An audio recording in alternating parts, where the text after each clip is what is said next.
Payg'ambarlarning kasb hunarlari, ziroat bilan shug'ullanayotganlarni mavsumi yaqinlashyapti. Barakasini bersin deb duo qilamiz. Mana shular kasb hunarlarining eng halollaridan. Farzandiga taom olib kelib berayotgan vaqtda hijolat bo'lmasdan beradigan kasblardan. Erkak kishi birodarlar, meni rizqim kamayib qopti deb uyquni ko'paytirgan bilan ishi bitmaydi. Shunday odamlar bor ba'zilar hayotda. Bo'lmayapti deydi. Sen harakat qilyapsanmi deyish kerak. Payg'ambarimiz sollallohu alayhi vasallam so'rovchi qo'l doim past, beruvchi qo'l doim baland deb aytdilar. Variantga palachi qo'ydim deyapti, monday aytganda. O'sha variantga palachi qo'ygan ekan bir paytlar. Harom yo'l bilan o'sgan yoki yashagan jasad faqatgina do'zaxga boradi degan payg'ambar sollallohu alayhi vasallamning hadislari bor. Bu hayot juda qisqa. Darrov o'tadi ketadi. Halol bo'lib turgan taomga harom narsalarni biz qo'shib olmaylik. Mayli bo'laveradi degan bilan bo'lmaydi. Bilib turibdi mana bu joyda mumkin emasligini. O'sha siz men har kuni o'ylanayotgan masalamiz. Qanday qilsam boyib ketamiz? Har xil narsani yesanglar qaytib jannatga bormaysizlar.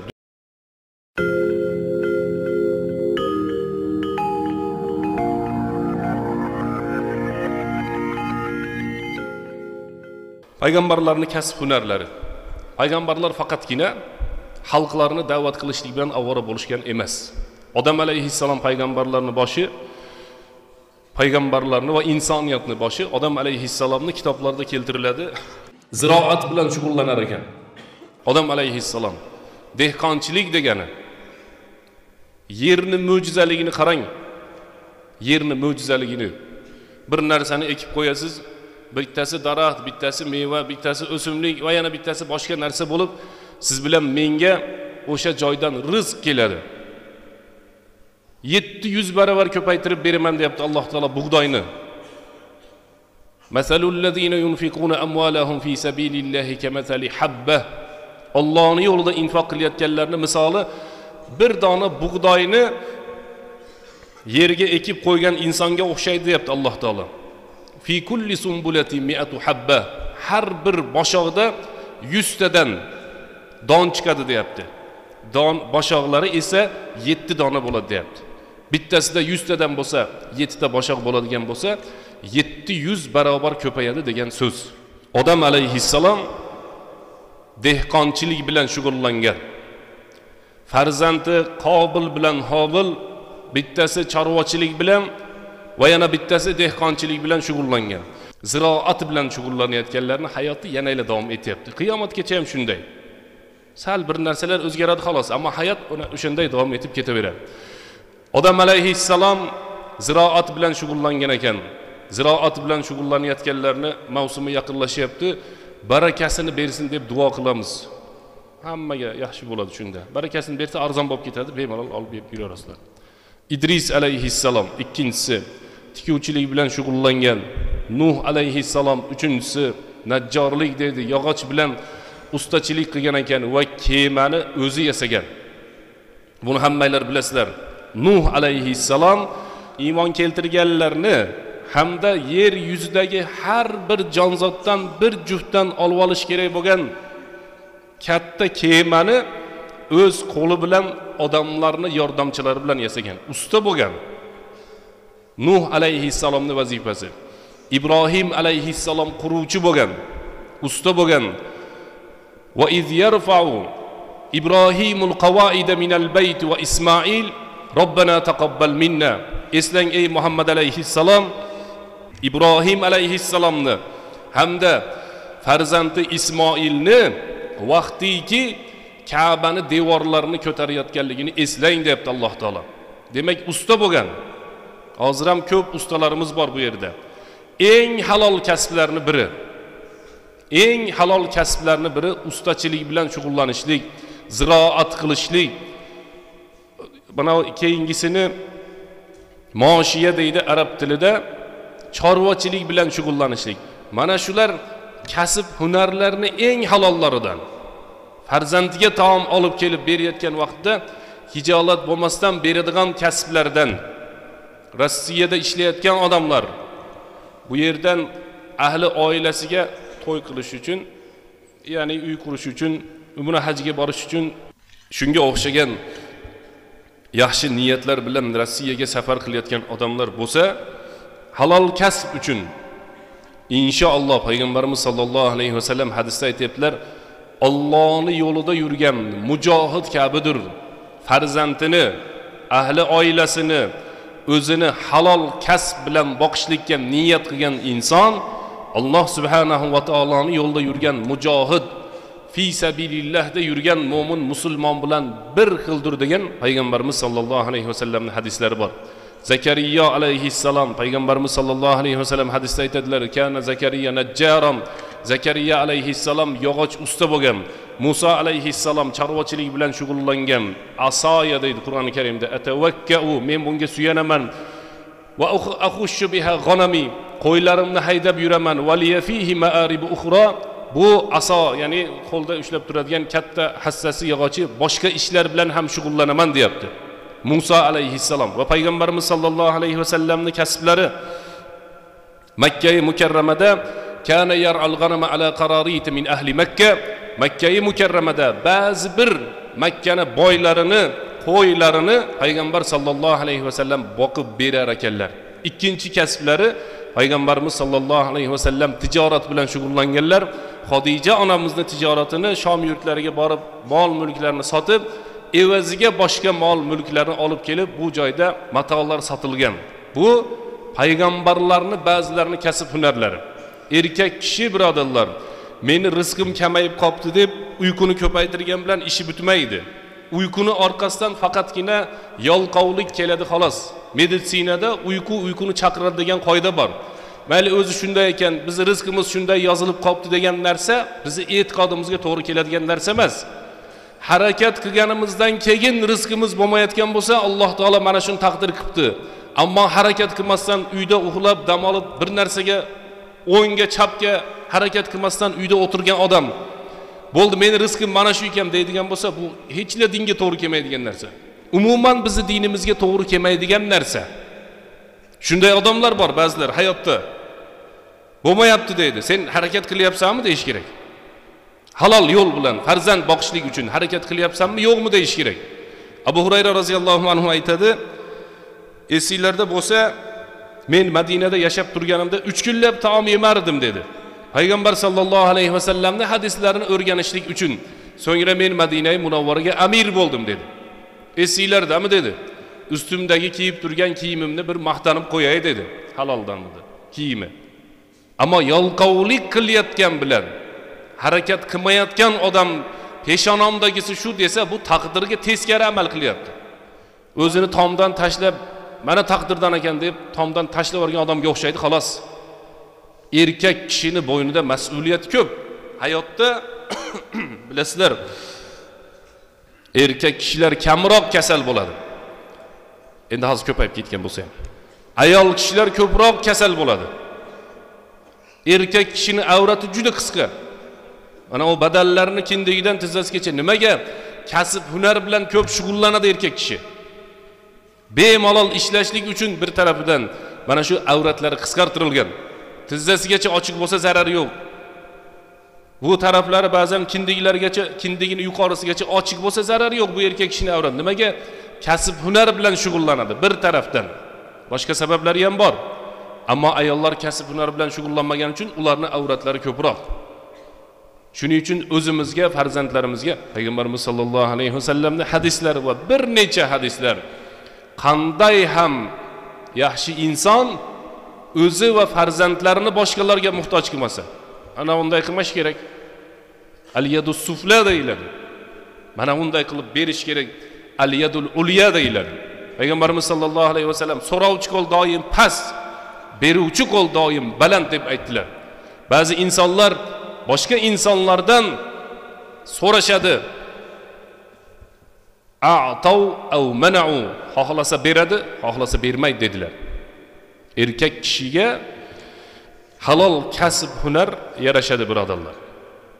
Ba'zan eshitib qolasizda, masalamiz ikkinchi bo'limi, ba'zi bir odamlar alam ya'lam bi annalloha yara, Alloh taolo ko'rib turganini esidan chiqarib qo'yib, qanday qilib bo'lsa ham taom yeyishlikka harakat qilayotgan odamlar bor hayotda.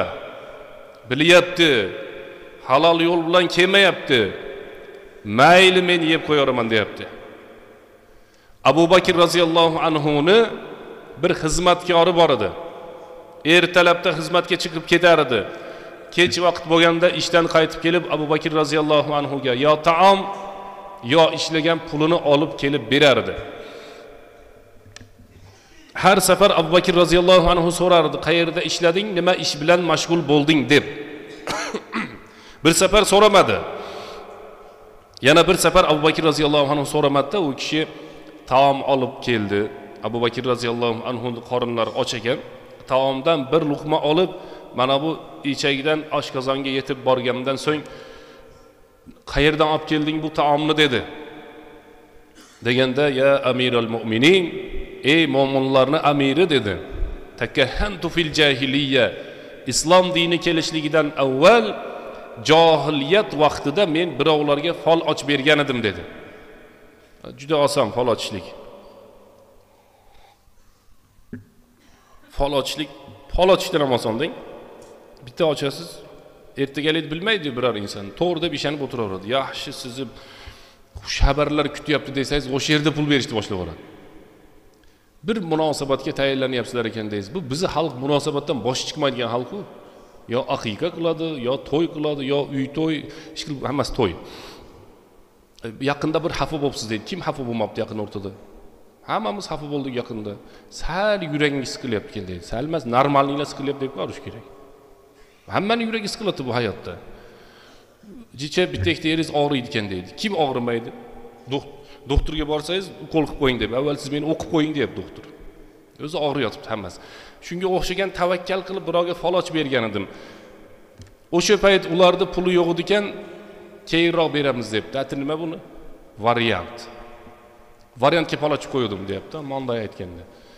O'sha variantga fol ochib qo'ygan ekan bir paytlar. Keyinchalik pulini berishlik uchun. O'sha qavmning yonidan o'tib ketyapsam, esingdami sen bir vaqtlar bizga fol ochgansan, shunga mana bu taomni beramiz deganida, shu taomni sizga olib kelib berdim dedi. Ana unga harom, Abu Bakr roziyallohu anhuga halol. Darrov Abu Bakr roziyallohu anhu qo'llarini, mana bu barmoqlarini og'ziga solib qayd qilishlikni boshladi. Bir luqma xolos, bir luqma. Shuning uchun Abu Bakrda ular. Shuning uchun Amirul Mu'minin, shuning uchun As-Siddiq qo'lini solib taomni chiqaraman dedi. Chiqmadi. Qattiqroq chiqarishga harakat qiladi, chiqmadi. O'sha joydagi yosh katta odamlar qanday qilsak chiqadi dedi. Qaynoq suvni sal sovutib ichasiz, ko'p ichasiz, keyin chiqadi deganda suvni ichib, qo'llarini og'ziga solib, keyin taomni chiqarib yubordi Abu Bakr. Aytdi, sizga halol bo'lar edi, bir luqma bo'lsa dedi. Vallohi Allohga qasam, oshqozonim bilan tanamdagi ruhim chiqib ketganda ham rozi bo'lmayardim dedi. Chiqib ketsa ham tayyor edim dedi. Bir luqma harom yemayman, o'lsam o'laman dedi. Unday aytsa, bir luqma ham harom yemayman dedi. Ayyuma badarin aw jasadin nabata ala haramin fan-nar awla bihi. Harom yo'l bilan o'sgan yoki yashagan jasad faqatgina do'zaxga boradi degan payg'ambar sallallohu alayhi vasallamning hadislari bor. Umar ibn al-Xattob roziyallohu anhu u kishiga ham xuddi shunday voqea bo'ldi. Umar roziyallohu anhu ga ham halol emas bo'lgan taom olib kelinganini yeb qo'yib keyin so'raganlar, u kishi ham qaytarib chiqarib yubordi. Umar ibn Abdul Aziz 5-xalifa deyiladi bu kishi, Amirul Mu'minin. Umar roziyallohu anhu zurriyatidan farzandlarini qo'lidagi yeyotgan olmasini olib qo'ydi. Ayol aytdi, olmani yesa nima bo'ladi dedi. Olma yesa nima bo'pti dedi. Bu kishi aytdilarki, olma yesa bo'ladi, Baytul moldan yeyapti, men bermayman dedi. Qo'ldan olib qo'yishlik menga qiyin bo'ldi, lekin do'zaxni eslaganimdan keyin uni olib qo'yishlik oson bo'ldi dedi. Birovni yeriga, birovni mehnatiga, birovni yana nimasigadir harom yo'l bilan olib olayotgan odamlar. Qolgan mol mulkimiz ham harom. U ham mayli, Alloh subhanahu va taolo barakani olib qo'yadi. Bu hayot juda qisqa. Darrov o'tadi ketadi. Halol bo'lib turgan taomga harom narsalarni biz qo'shib olmaylik. Hurmatli mo'min musulmonlar, halol bo'lib turgan taomga harom narsalarni qo'shib olmaylik. Peygamberimiz sallallohu alayhi vasallam hadisda aytibdilar: "Innal halala bayyin va innal harama bayyin."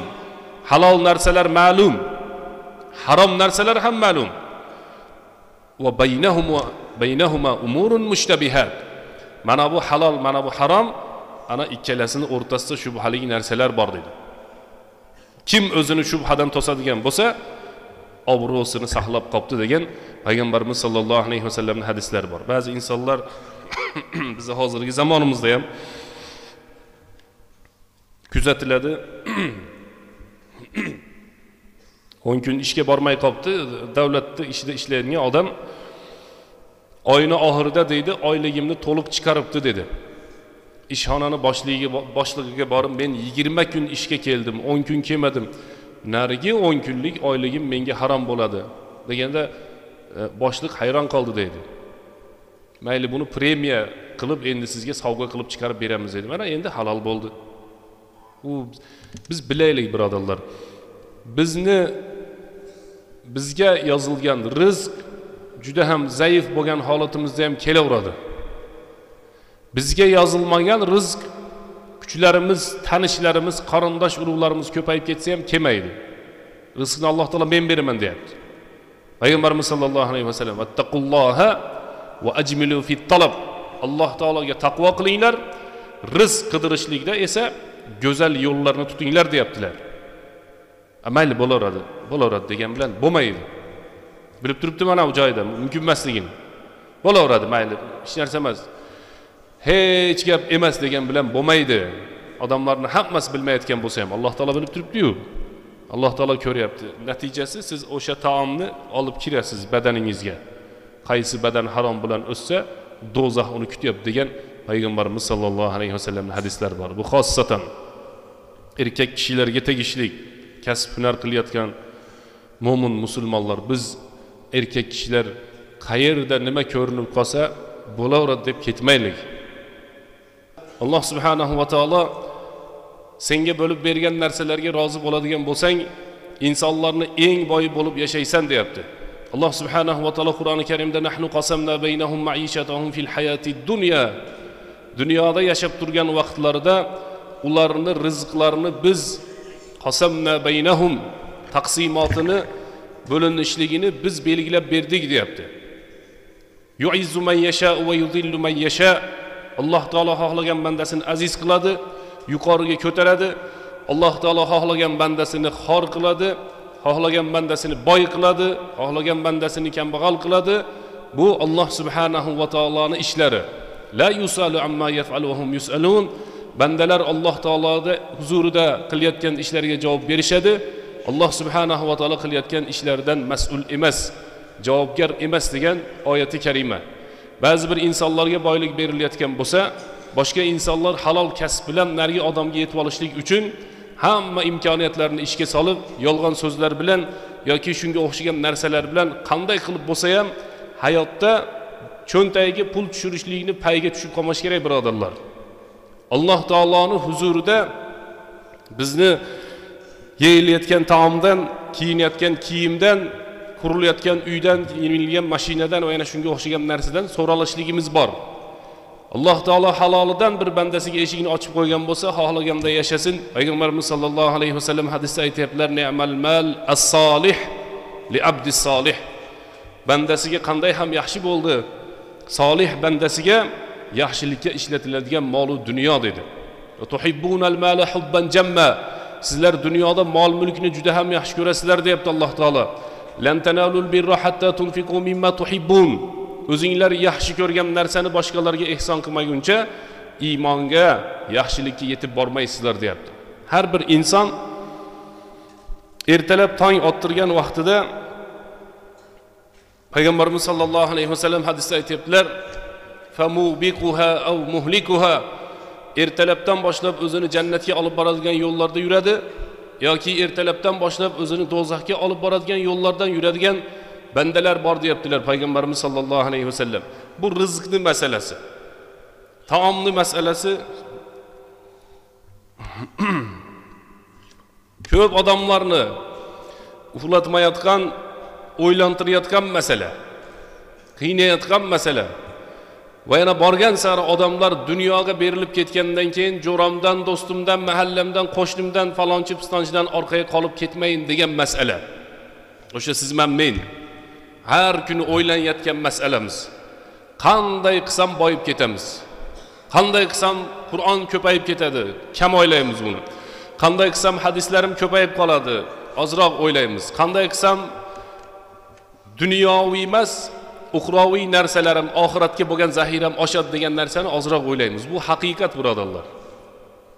Ammo qanday qilsam uyim kengroq bo'ladi, qanday qilsam taom ko'proq bo'ladi degan narsani biz ko'p o'ylab qoldik. Nima sababdan?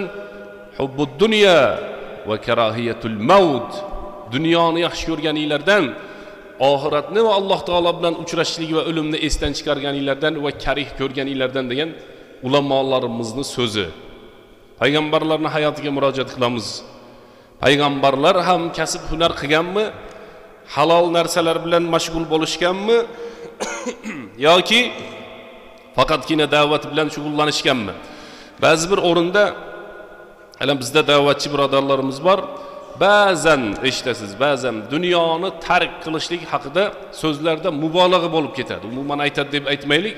Dunyoni tark qilishlik haqida so'zlarida mubolag'a bo'ladi. Birodarlar, yeyishlik, ichishlik degan narsa har bir insonga kerak bo'lgan narsa. Mala budda minhu deydi. Busiz iloji yo'q. Busiz hayot bo'lmaydi.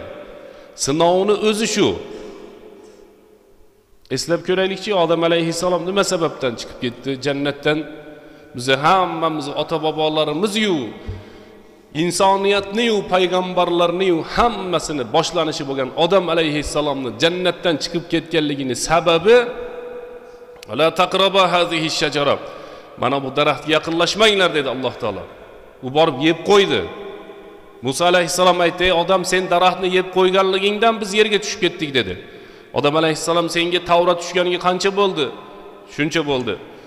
"Meni yaralishimdan 40 yil burun yozilgan Tavratda nima deb qo'yibdi? Odam daraxtni yeydi deb qo'yibdi" deganda payg'ambarimiz sollallohu alayhi vasallam Musa alayhissalomning hujjatdan ko'ra Odam alayhissalomning hujjati kuchliroq bo'ldi dedi. Ya'ni taqdirning masalasi, inson odamning hayotni boshlanishi o'sha taomni yeb qo'ygandan keyin yerga tushib ketdi. Jannatdan yerga tushib ketdi. Siz bilan menga bu signal, alomat desak ham bo'ladi. Nima deyapti? Alloh taolo aytayapti: "Bandalar, endi har xil narsa yesanglar, qaytib sizlar jannatga bormaysizlar. Har xil narsani yesanglar, qaytib jannatga bormaysizlar." Dunyodagi baxt, birodarlar, bir narsani yeb qo'yishman bo'lmaydi. Maza qilib yeb olish bilan yoki bir narsani ichib qo'yishlik bilan baxt bo'lmaydi.